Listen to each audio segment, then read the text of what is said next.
Salut, c'est Coralie, bienvenue dans ce nouvel épisode avec, comme promis, Adrien qui est membre du Clampin.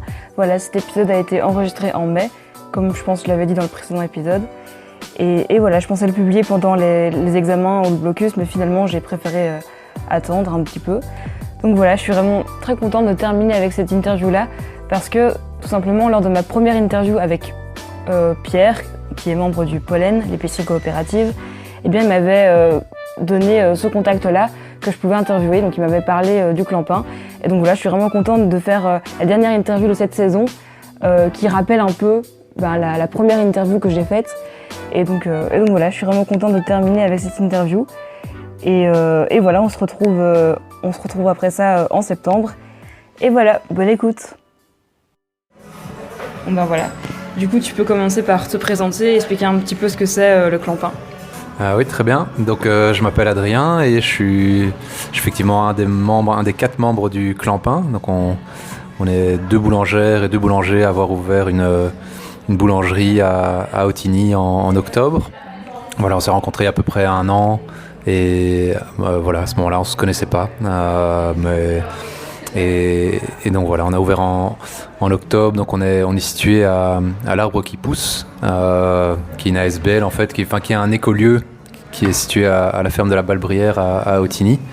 Donc voilà, c'est très gai d'avoir notre boulangerie là-bas parce qu'il y a aussi beaucoup de gens, beaucoup de projets, etc. en lien avec la transition. Et donc voilà, en gros, en très grosse ligne, c'est ça un peu le truc. D'accord. Et est-ce que tu peux un peu expliquer le rôle de chacune des personnes qu'il y a dans le projet et comment vous vous complémentarisez ? Ouais, le rôle, on a un peu tous... on n'a pas tous les mêmes rôles, on a des mandats et des tâches différentes. Après, on boulange tous, donc on ouvre 2 jours par semaine, le lundi et le vendredi. Et alors évidemment, il y a plein... Au-delà de faire du pain, il y a plein de choses à faire, lancer les pâtes et faire les pains, etc. Il y a toutes sortes de choses qu'on a découvert au fil du temps, comptabilité, matériel, communication extérieure, bref, plein de trucs. Et donc voilà, en gros, on boulange tous, on travaille par paire, donc on est chaque fois 2, parfois 3 par jour, quand on a vraiment des grosses journées de production. Ou des événements ou des choses comme ça. On fait des ateliers aussi, des ateliers pain au levain, parce qu'on fait que des pains au levain. Et quoi d'autre ? Et donc oui, on s'est défini un peu des tâches et des mandats à remplir, et ça, on réévalue ça tous les X temps pour essayer que ce soit le plus égalitaire possible, quoi. Mm-hmm. Comment ça vous est venu l'idée de lancer ce projet ?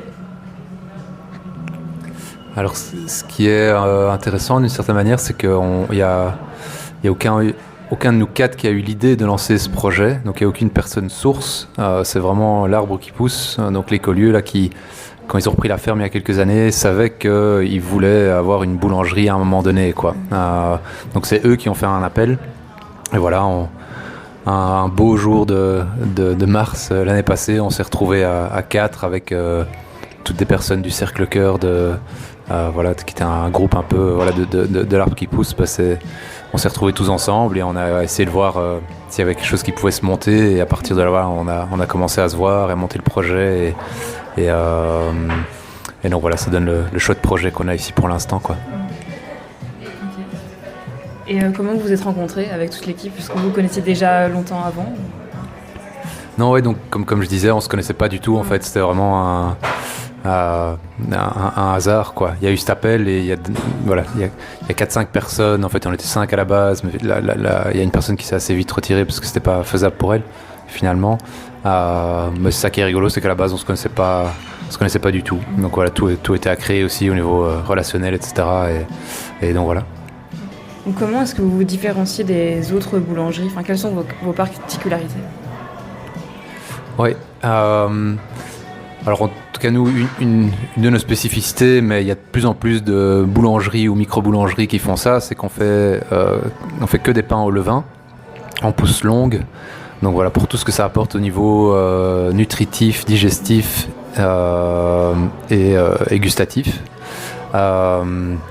Donc ça, voilà, c'est une particularité. Donc on lance les pâtes la veille, et voilà, le lendemain matin, on vient à la boulangerie et on fait les pains, on cuit les pains.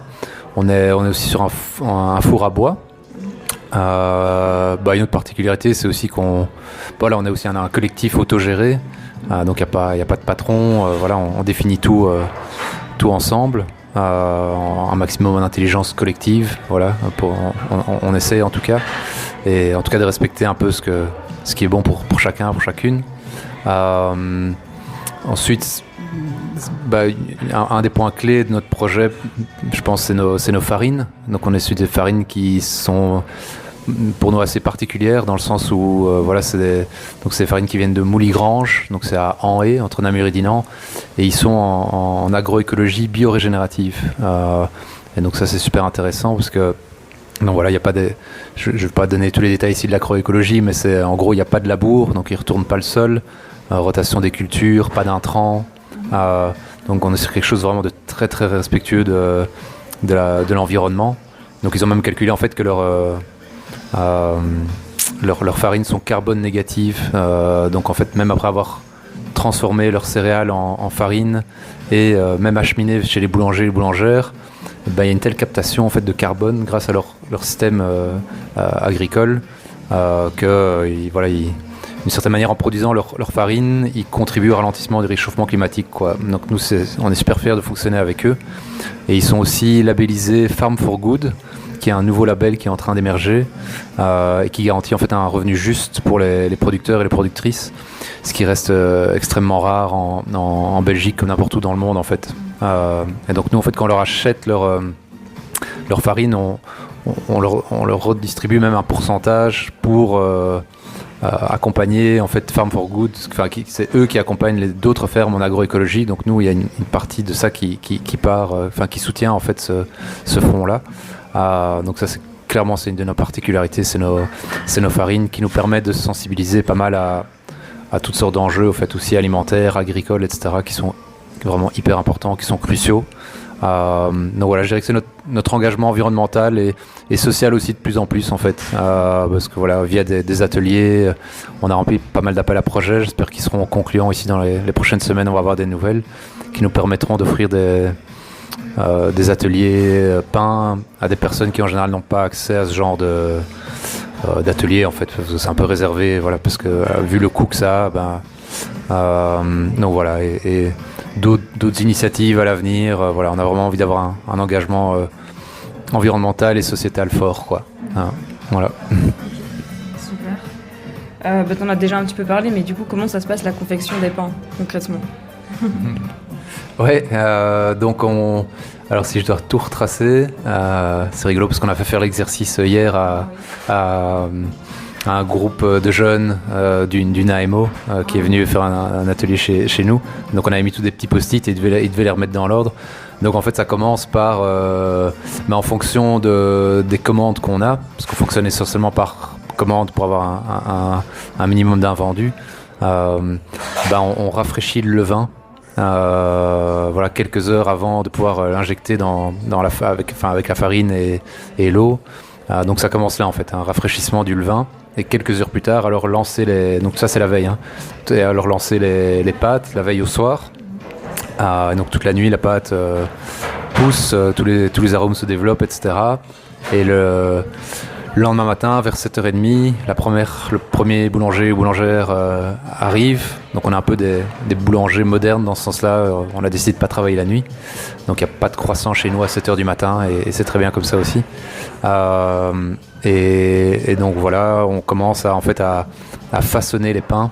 Donc voilà, on décuve les bacs avec la pâte, on met les pains dans les moules, on les laisse pousser une dernière fois et entre-temps on lance le four à bois qui prend quand même 3 heures à arriver à température.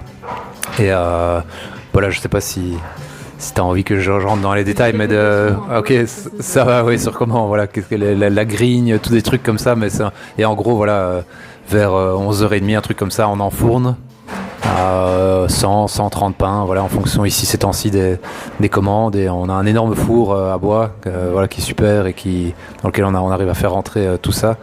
Et Et à ce moment-là, oui, ce qu'on fait aussi, c'est le matin, j'ai oublié, donc on lance le sucré.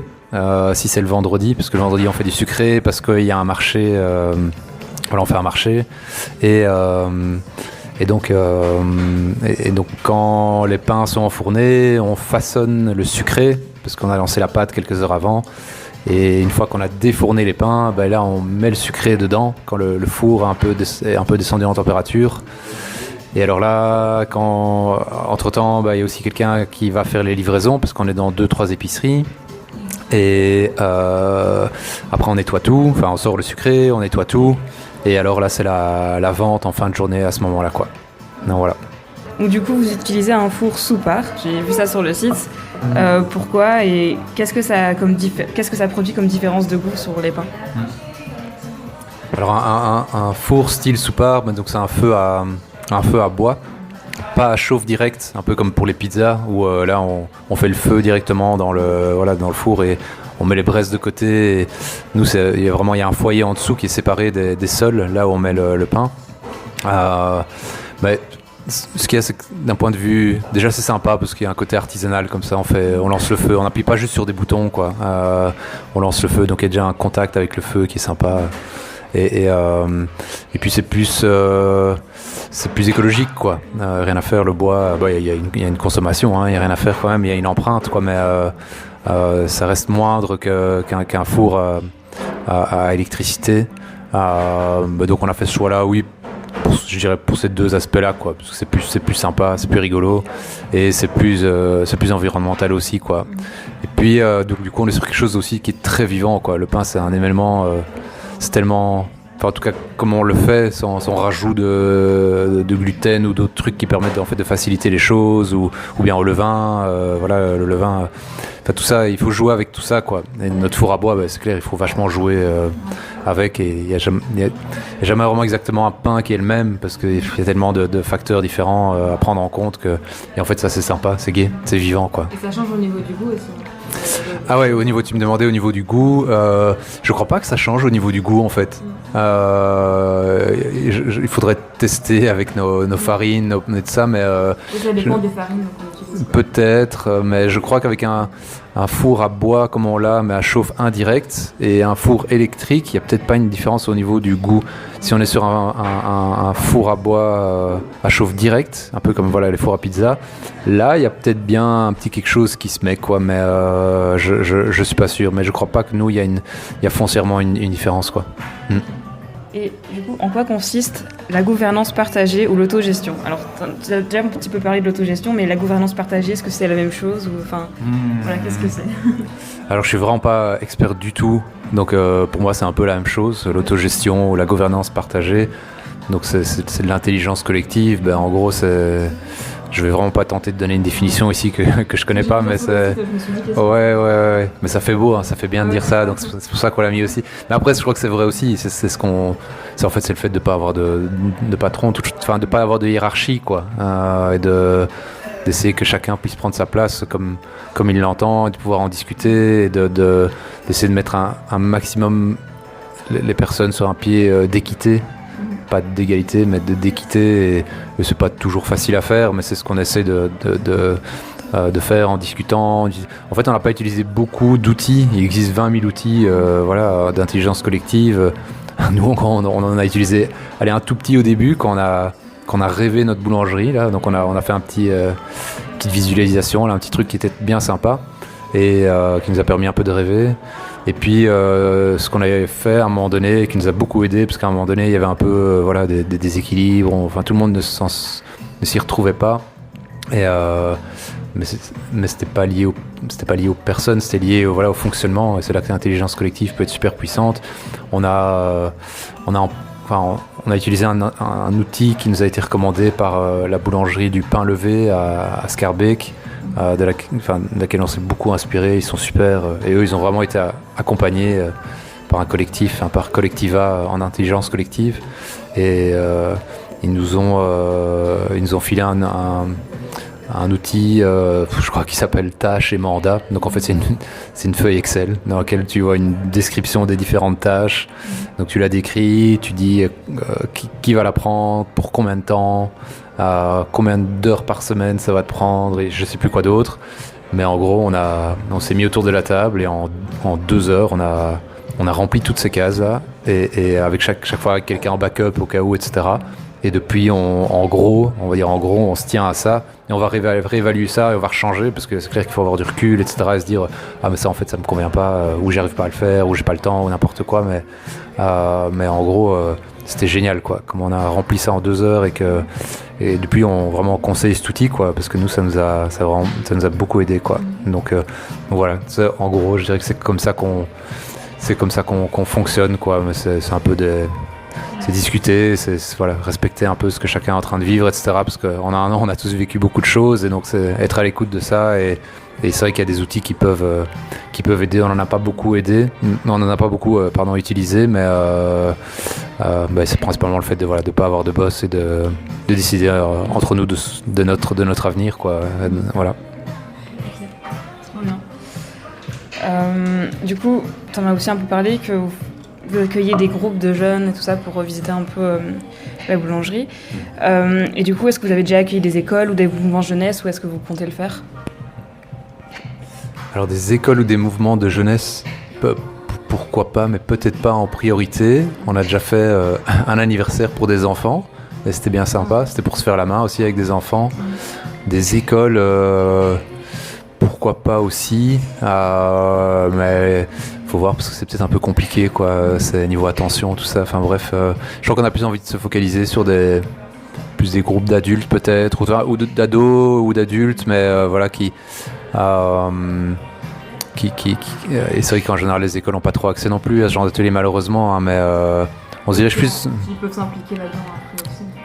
Ouais c'est ça c'est vrai que nous le but de nos ateliers en tout cas c'est clairement de pouvoir donner la possibilité à des gens de participer à ce genre d'atelier, d'apprendre à faire du pain soi-même et du coup pour nous de sensibiliser un peu à différentes choses mais en fonction de notre public, hein, s'adapter à notre public et voir ce qui est possible voilà, par rapport aux farines, etc.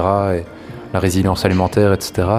Et aussi d'inspirer quoi. Voilà, ici comme le groupe qu'on a eu hier, des ateliers comme ça en fait tu plantes des petites graines quoi et puis ce que ça devient tu le sais t'en sais jamais rien mais c'est si ça peut parler à certains et se dire ah voilà ça peut être chouette de lancer un projet comme ça en lien avec la transition, faire du bon pain ou autre chose par extension mais de pouvoir voir le plaisir que nous on y prend et qu'on peut prendre à faire du pain aussi et à monter un projet et c'est un peu ça l'idée quoi. Donc voilà. Du coup, un autre mot que j'ai vu sur le site, un autre mot que j'ai vu sur le site que j'ai pas trop compris, c'est la souveraineté alimentaire. Du coup, voilà. Donc la souveraineté alimentaire, je ne sais plus dans quel cadre on l'a mis sur le sur le site, mais justement le fait de faire des ateliers pour les ouais. En fait, la souveraineté alimentaire, déjà, c'est quoi ? C'est le droit des populations de définir eux-mêmes. En gros, comment leur propre système alimentaire quoi, et agricole. Donc il y a un droit qui est extrêmement bafoué un peu partout dans le monde, en particulier dans les pays du Sud, via entre autres l'accaparement de terre. C'est qu'une des façons de bafouer la souveraineté alimentaire, mais donc voilà, les pays occidentaux sont vraiment responsables de beaucoup d'accaparement de terre, etc. Et en tout cas violent la souveraineté alimentaire de beaucoup de pays. Voilà, après c'est le système alimentaire et agricole mondial qui est un peu qui est fait comme ça quoi, hein, et qui est complètement à changer. Et il y a une notion, peut-être un terme qu'on ferait mieux de remplacer, ou bien en fait un autre terme qui est étroitement lié à celui de souveraineté alimentaire, c'est la sécurité alimentaire. Et là, la sécurité alimentaire, c'est la possibilité en fait pour les populations et toutes les populations, nous y compris, hein, d'avoir en suffisance de nourriture saine et nutritive quoi, pour satisfaire à nos besoins. Et on ferait peut-être bien de mettre plutôt ce terme-là parce qu'il parlera peut-être un peu plus aux Belges par exemple, parce que la sécurité alimentaire chez nous, elle est vachement menacée en fait. C'est des termes qu'on utilise peu en fait, souveraineté alimentaire, sécurité alimentaire, et on ferait bien. On va parler par exemple par exemple ici avec ce qui se passe en Ukraine, on va dire il y a les matières premières parce que comme l'Ukraine est un peu le grenier de l'Europe à ce niveau-là, du coup oui, la nourriture est plus chère au supermarché, c'est ça qu'on va dire. Mais je crois que ça pourrait être sympa, ça pourrait faire un peu plus peur, et ce serait pas plus mal si on disait que notre sécurité alimentaire est menacée, quoi, pour qu'on comprenne vraiment ce qu'il y a derrière ce concept. Donc voilà, il faut savoir qu'en Belgique, je sais plus les chiffres exacts, mais c'est quelque chose de ce ordre-là, on exporte 70% de notre nourriture et on importe 70% de notre nourriture. Ça n'a donc aucun sens. Donc notre sécurité alimentaire, de par les décisions qu'on prend, après on joue dans un jeu global, mais elle est menacée, quoi. Donc nous par exemple, avec tout ce qui se passe ici en Ukraine, nous les prix de nos farines n'ont pas augmenté à cause de ça. Nous, nos farines, elles sont pas tributaires des changements sur les marchés mondiaux. On n'est pas en pénurie à cause de la guerre en Ukraine, etc. Ou d'autres choses qui peuvent arriver. Donc, parce qu'on est en circuit court en fait. Ouais, c'est ça. Donc voilà. Nos prix ont augmenté récemment. Pourquoi ? Mais parce que l'été passé était pourri. Il y a eu plein d'inondations, etc.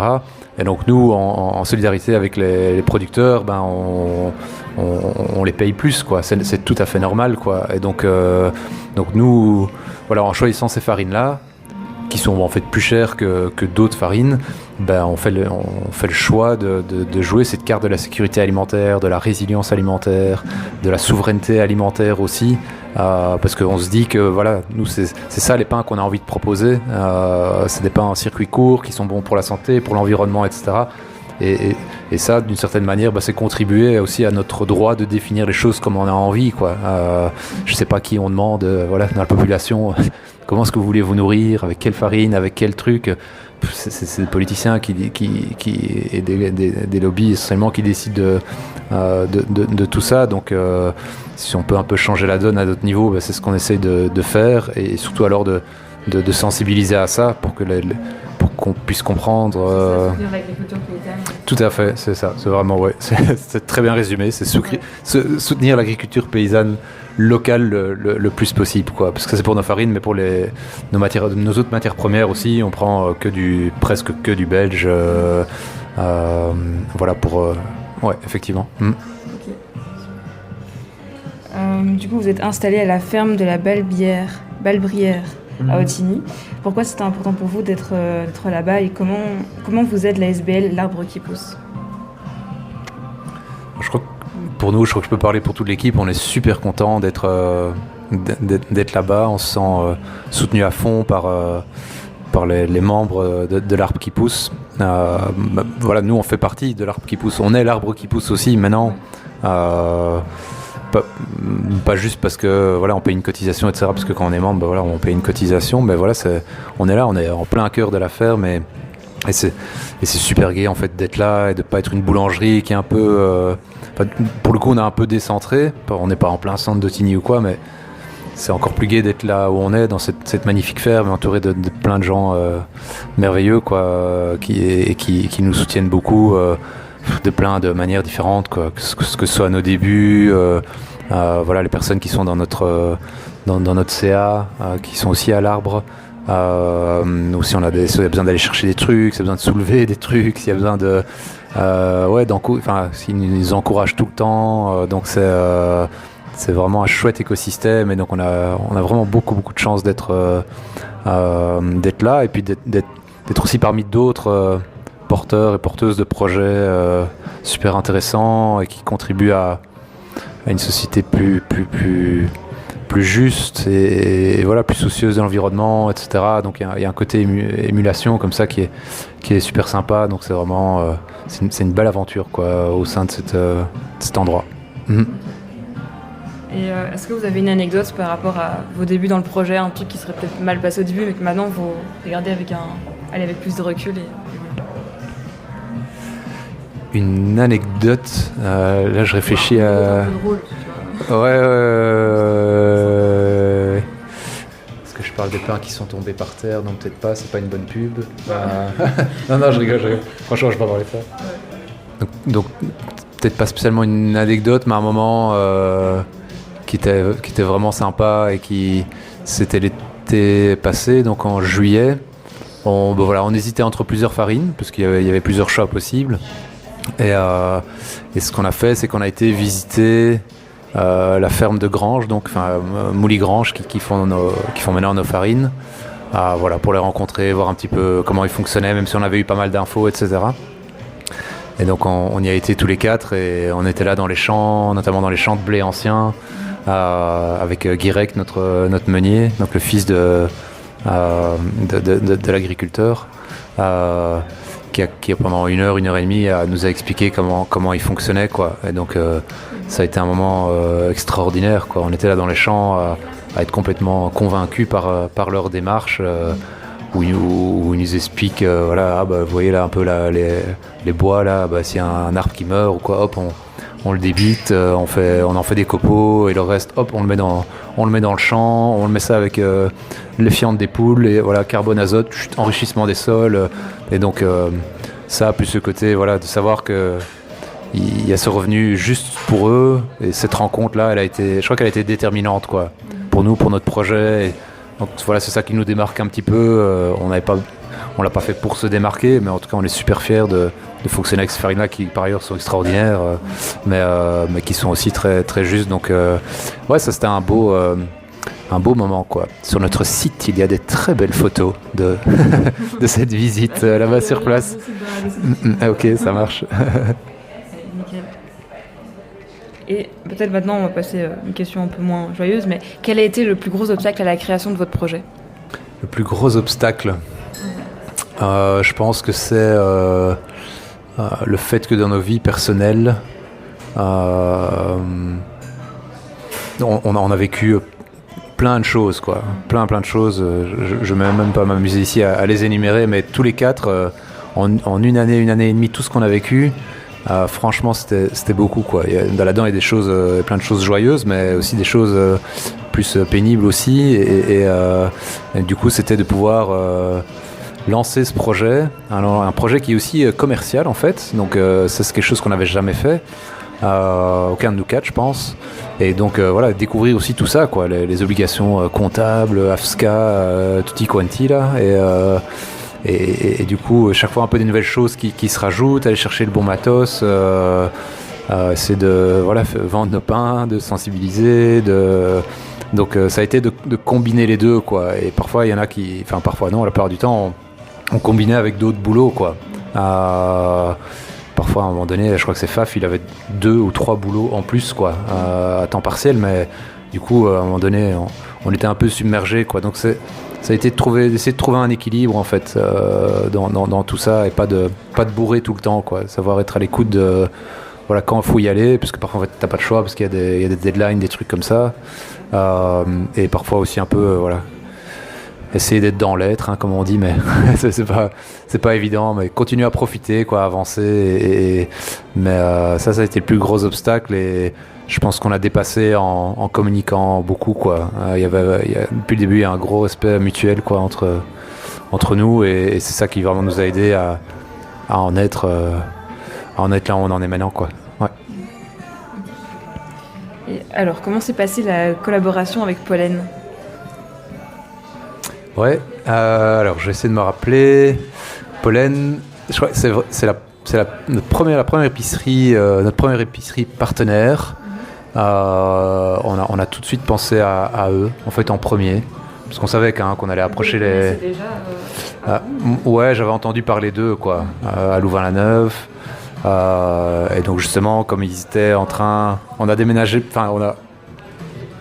eux ont ménagé à Place des Wallons, presque au même moment que nous, on a vraiment commencé officiellement, parce qu'avant on faisait des tests, etc. Mais donc quand on a fait des tests, etc., on les a contactés pour venir un peu déguster nos pains et parler de ce qui est possible, des prix, tout ça, machin. Et très chouette moment aussi, l'été passé, à papoter, à goûter les pains, etc. À parler aussi au niveau des prix, comment s'aligner, comment pouvoir se retrouver, et Et donc ça c'est de manière assez naturelle et organique, les choses se sont mises quoi. Il y a toujours un peu des choses un peu à discuter, etc. Mais franchement, de manière générale, nous en fait, au niveau des valeurs et ce qu'ils font, etc., les valeurs qu'ils incarnent, et je trouve que vraiment ils mettent en application, quoi. Ils sont géniaux, quoi. Et donc c'est super chouette d'être chez eux. Et d'ailleurs ici maintenant bientôt on va être coopérateurs aussi. Je crois qu'ils vont faire aussi des parts producteurs, donc ça va être non seulement une coopérative de consommateurs, mais aussi de producteurs, productrices. Et donc ça va être gai pour nous de pouvoir être coopérateurs, de pouvoir venir aux AG. Et comme ça, on va pouvoir rencontrer aussi les consommateurs, dire et papoter et voir ce qu'on peut faire d'autre ensemble, etc. Mais pour nous, ça a beaucoup de sens en fait, d'être avec.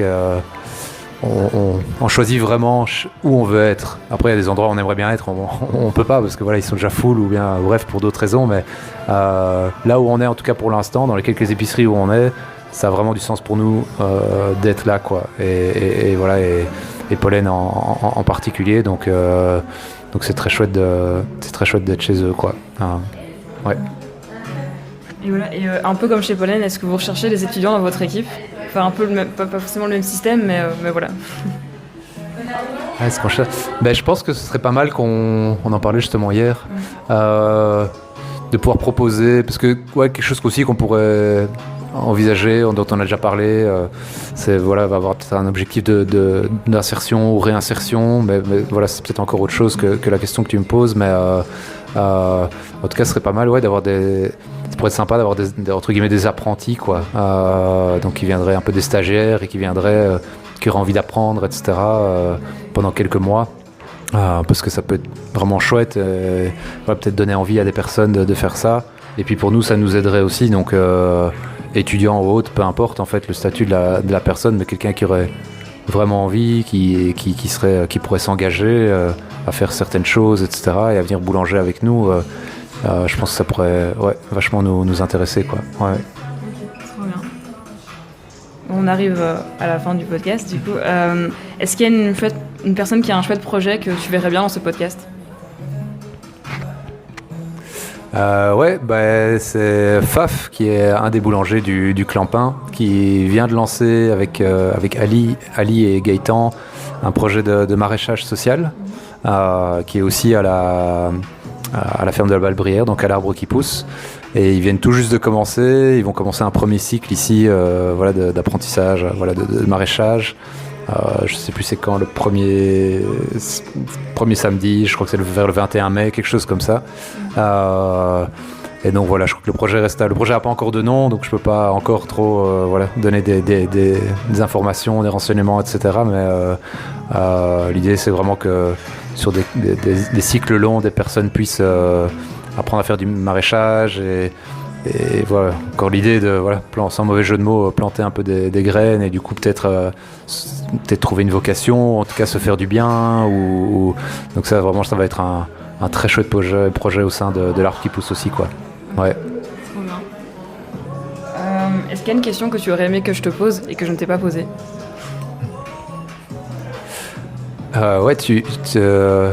Donc je fais comme si j'étais toi, c'est ça? Ok, d'accord, très bien. Ouais. Ok, très bien. Et après tu peux répondre. Ça va, je fais ça, ok. Et tu as parlé de marché, mais de quel marché parlais-tu? Oh, mais très bonne question. Donc c'est en fait depuis 2-3 semaines, on a lancé un marché à l'arbre qui pousse. Donc tous les vendredis de 16h à 19h, il y a un marché à la ferme de la Balbrière qui est canon, avec pour l'instant tous les porteurs, porteuses de projets, enfin pas tous, mais certains porteurs, porteuses de projets de l'arbre qui pousse. Donc il y a Manu avec ses légumes. Il y a Aurélie avec ses plants, donc avec sa pépinière. Il y a chez nous tous l'auberge citoyenne qui va bientôt voir le jour dans quelques mois au sein de l'arbre aussi. Ça va être super chouette aussi. Il y a un bar, une petite guinguette avec des chouettes bières produites par notre meunier aussi. Donc c'est des bières agroécologiques aussi. Donc il y a nous, il y a le Clampin avec nos pains et des brioches, des craquelins, etc. Je veux être sûr de ne pas en oublier. Il y en a d'autres qui vont arriver et on va ouvrir après vers l'extérieur assez vite. Et donc ouais, c'est sympa, c'est quelques dizaines de personnes qui viennent pour l'instant tous les vendredis. En plus il fait super beau ce temps-ci, donc on a vu sur les terres et c'est super convivial. Donc voilà, ce petit marché là, petit, moyen, mais en fait ce marché et qui va s'agrandir vraiment avec tous des produits locaux, artisanaux, etc. Tous des projets qui ont du sens en tout cas. Voilà, tous les vendredis de 16h à 19h et plus si affinité quoi. Donc voilà. Ok, trop bien. Du coup on va passer à la dernière question. Du coup mon podcast s'appelle La Fougue, alors c'est une question que je pose à chacun de mes invités. Donc pour toi, qu'est-ce que ça signifie d'être fougueux? Être fougueux, ouais. Pour moi ça risque de paraître un peu bateau, mais c'est un peu d'avoir le courage de ses convictions. On va dire ça comme ça, quoi. C'est vraiment oser se poser certaines questions essentielles, quoi. La question du sens, en fait, de pourquoi on fait les choses, de ce qu'on fait, etc. Et puis d'avoir la force d'y aller, quoi. C'est pas parce qu'on a des envies ou entre guillemets des valeurs. Je suis pas trop, j'aime pas trop le mot valeur, mais peu importe. Voilà, c'est effectivement on en a, j'imagine. Donc du coup, c'est de mettre les choses en place pour que ça se mette d'un point de vue individuel, mais collectif aussi, quoi. Et ça, je trouve ça super porteur, quoi, parce que quand on y va, du coup, voilà, il y a souvent des belles choses qui arrivent et ouais, la fougue, j'aime bien. Chouette nom d'ailleurs, c'est chouette. Voilà. Ok, nickel. Super, merci d'avoir répondu à cette question. Okay. Ouais.